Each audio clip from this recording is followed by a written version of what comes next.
This video is an overview of the situation in different countries of the world after the Second World War. The first important change in Britain was the victory of the Labour Party with Clement Attlee as the new Prime Minister. In 1946, Keynes enforced new measures to introduce financial help for the weaker citizens who could not look after themselves, thus paving the way for the creation of the welfare state. For example, the NHS was founded in 1948. From 1947 to 1952, the U.S.A. sponsored the Marshall Plan, also known as the European Recovery Program, to help Britain and the other European countries increase their productivity in the afterwar period. Tension rises in the eastern countries though, and in 1949, North Korea invades South Korea. The war ends in 1953. In 1952, Elizabeth II succeeds her father George VI and becomes Queen.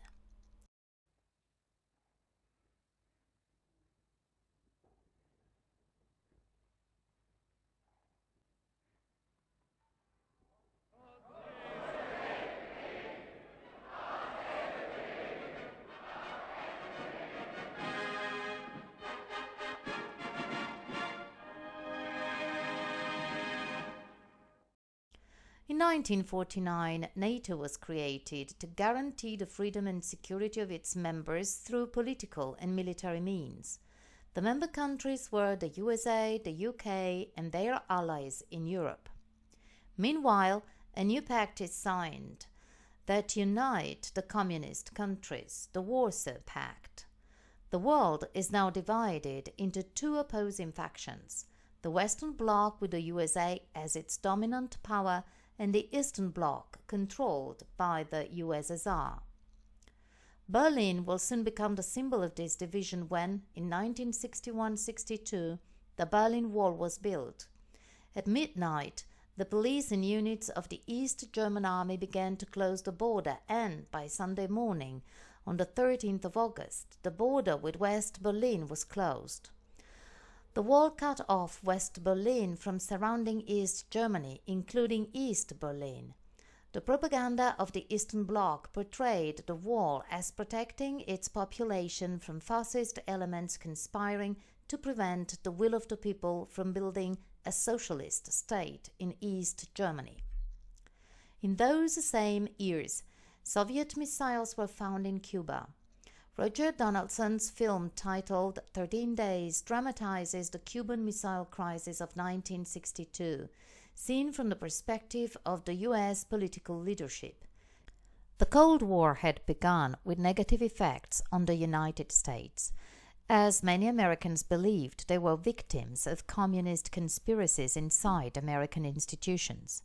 In this period, Senator Joseph McCarthy started his anti-communist policy, which caused many top-level officials and government employees to lose their jobs because they were suspected of being communist affiliates. This period is still remembered as McCarthy's witch hunt. Fortunately, the American system stopped Senator McCarthy and supported its fundamental ideas of freedom and democracy. The 20th century is characterized by deep and continuous changes which contributed to shape today's society. Among them, the youth culture which spread in the 60s to question the traditional values which were considered inadequate. The Beatles and the Rolling Stones are the two symbols of this generation. The 60s were a period of economic boom, which was unfortunately interrupted by the 1973 economic depression.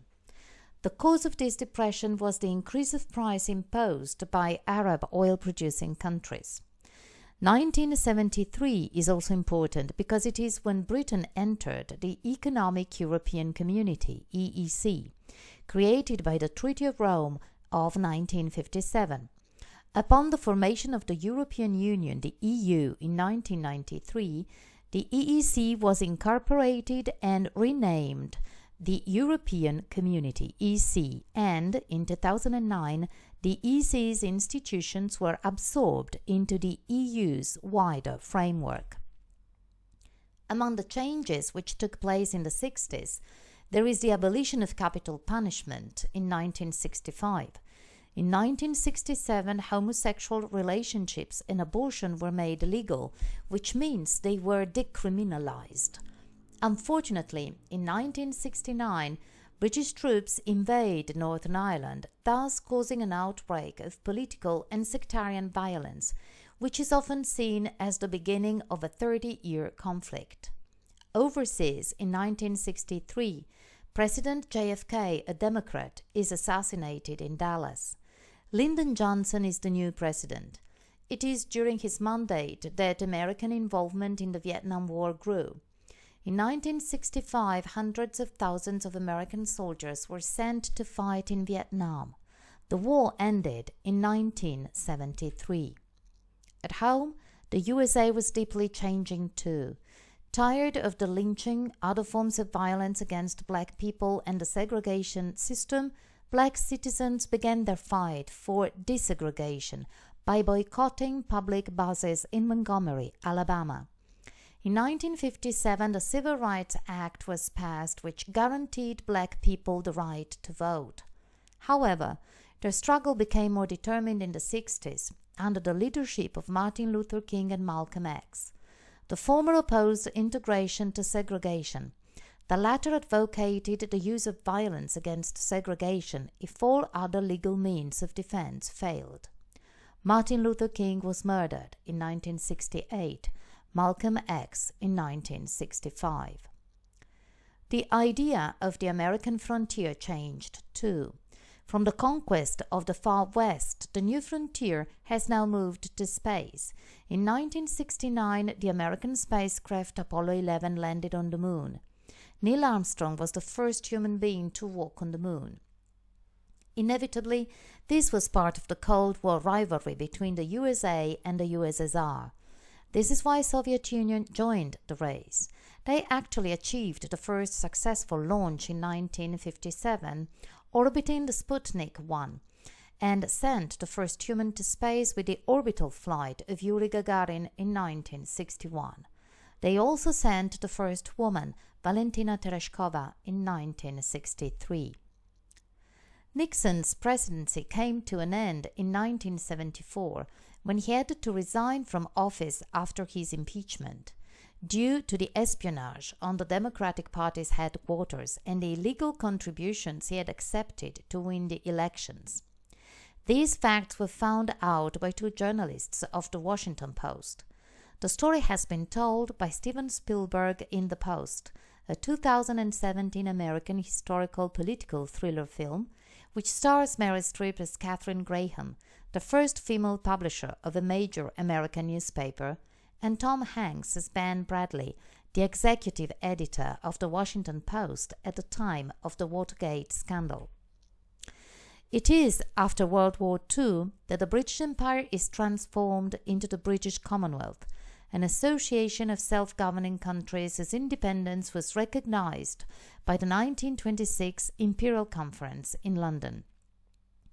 India finally gained independence in 1947 after a long non-violent struggle led by Gandhi.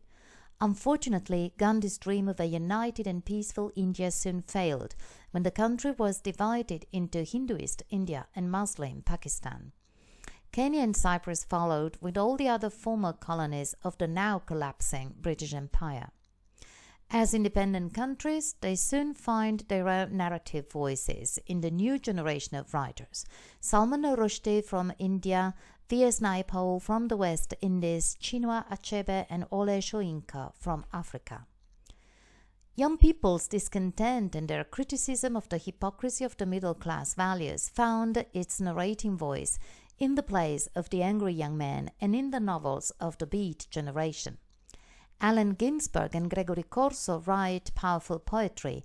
Ginsberg's Howl is an example, while William Burroughs and Jack Kerouac write novels of great anarchic power, such as Kerouac's On the Road, the story of a journey through America, as well as a celebration of the Beat generation. The power of the journey is also narrated in Dennis Hopper's Easy Rider, which explores the societal landscape, issues and tensions in the United States during the 1960s, such as the rise of the hippie movement in the U.S.A. The civil rights protests were inspiration to the women's movements of the 60s and 70s. Women shared the spirit of rebellion of the 60s, developing especially in schools and university campuses. The sexual revolution of the 60s, as well as with the marketing of the birth control pill, gave women the possibility of deciding if and when they would become pregnant. In 1972, an Equal Rights Amendment was passed by the American Congress. Women writers wanted to explore female consciousness. They denounced the oppression and joined in protest against sexual discrimination. Among them, Sylvia Plath, Angela Carter, and Toni Morrison. Abroad, women like Nadine Gordimer in South Africa started to narrate the master-servant relation typical of African life, with an emphasis on the moral and political responsibilities of the white middle class.